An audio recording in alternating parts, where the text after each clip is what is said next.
لیکن وہ غیر مسلم ہے جنہوں نے کلمہ نہیں پڑھا لیکن وہ سرکار کی امت میں ہی ہیں، کیونکہ سرکار دو عالم صلی اللہ علیہ وسلم کو اللہ پاک نے کسی ایک جگہ کے لیے، کسی ایک امت کے لیے، کسی ایک قبیلے کے لیے نبی بنا کے نہیں بھیجا، بلکہ فرمایا کل محبوب آپ ان کو فرما دیجئے یا ایھا الناس، اے لوگو انی رسول اللہ علیکم جمیعا، کہ مجھے اللہ نے پوری کائنات کے لیے نبی بنا کے بھیجا۔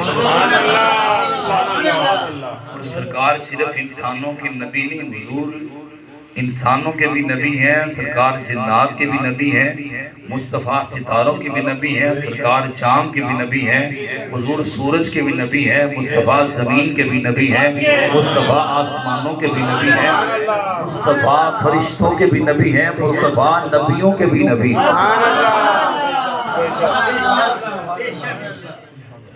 یہ مفسرین نے جو حقوق لکھے ہیں وہ 8 لکھے ہیں۔ سب سے پہلا ایمان بالرسول، بولیں ذرا کون سا؟ ایمان بالرسول۔ دوسرا ہے اتباع سنت رسول، سب کہیں صلی اللہ علیہ وآلہ وسلم، یہ 2 ہو گئے۔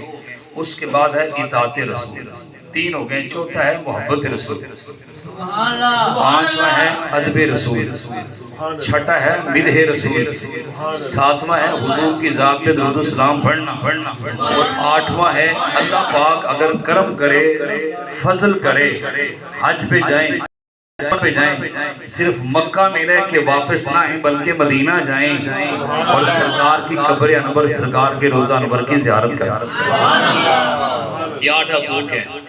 تو میرے ٹائم کے اندر جتنے بھی انشاءاللہ بیان ہوئے مختصر وہ میں آپ کے سامنے انشاءاللہ بیان کروں گا۔ 8 آپ نے سن لیے ہیں، اللہ ہم سب کو عمل کی توفیق عطا فرمائے۔ جو بندہ بھی کامیابی چاہتا ہے نا کہ میں دنیا کے اندر بھی کامیاب ہو جاؤں، قبر کے اندر بھی اور حشر کے میدان میں، تو ان سب پہ لازم ہے، ضروری ہے ان پہ عمل کرنا۔ سب سے پہلے میں نے کہا تھا ایمان بالرسول۔ قرآن مجید فرقان حمید میں ہے وَمَن لَّمْ يُؤْمِن بِاللَّهِ وَرَسُولِهِ، جو بھی اللہ اور اس کے رسول پر ایمان نہیں رکھتا